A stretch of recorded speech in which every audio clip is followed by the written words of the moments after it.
Chances are you or someone you know is a vegetarian, so we thought we'd try a thought experiment. What would happen if everyone in the world was suddenly a vegetarian?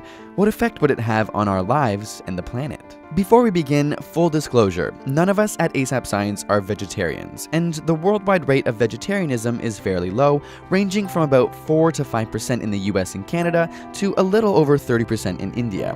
As a result, there are currently about 20 billion chickens, 1.5 billion cows, over a billion sheep, and nearly a billion pigs in the world. Without any meat-eating humans to provide a market, whole herds of domestic animals would disappear. And this would free up vast quantities of land. About 33 million square kilometers of land are used for pasture, an area about the size of Africa. And that's not even counting the land used to grow crops exclusively for animal feed. Some of it would be needed for the increased amount of vegetable crops, but much of the land currently used as pasture is actually too dry to grow crops. Without humans adding artificial nutrients, this land could turn to desert, but if properly managed, it's possible that some farmland would return to its natural state of grassland or forest, which could help counteract global climate change. After all, the loss of CO2 absorbing trees cleared for agriculture is a major reason why global levels of CO2 are going up. Cows and other grazers also affect our climate through large amounts of methane production, which has 25 times more potential planet warming power than CO2. Combined with the loss of forests and other effects, livestock production is responsible for about 15% of global greenhouse gas emissions, which is more than all the world's planes, trains, and automobiles put together. In fact, many scientists believe that reducing meat consumption may be one of the best strategies for managing climate change. A vegetarian diet would also greatly reduce water consumption. Around 70% of global freshwater consumption is used in agriculture.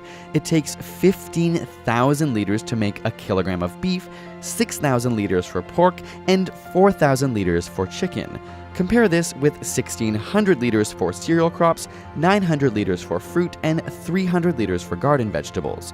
Of course, a kilogram of meat packs many more calories than the equivalent weight of fruit, but even if you compare the ratio of water per calorie of available food energy, beef is still 5 times more water intensive than fruit, 7 times more than veggies, and 20 times more than cereal. So are there any downsides to a vegetarian diet? Well, we'd be left without a cheap source for many byproducts of livestock like leather from animal hides or animal fats, which are used in cosmetics, candles, and detergents.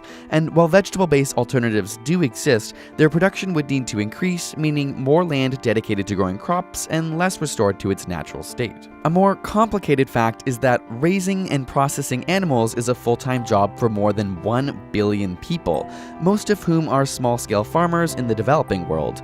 While some may be able to move to producing milk or eggs, or even growing vegetable crops, many would be faced with their way of life becoming obsolete. Of course, any increase in vegetarianism is likely to be a gradual process rather than a sudden cutoff, and surprisingly, the trends are actually in the opposite direction. In places like India and China, people are becoming wealthier and, as a result, consuming more meat, which effectively cancels out the declines we see in other countries. So we actually tried to go vegetarian for 21 days straight as an experiment in our new ASAP Thought episode.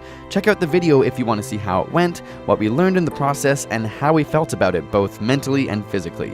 And subscribe for more weekly science videos.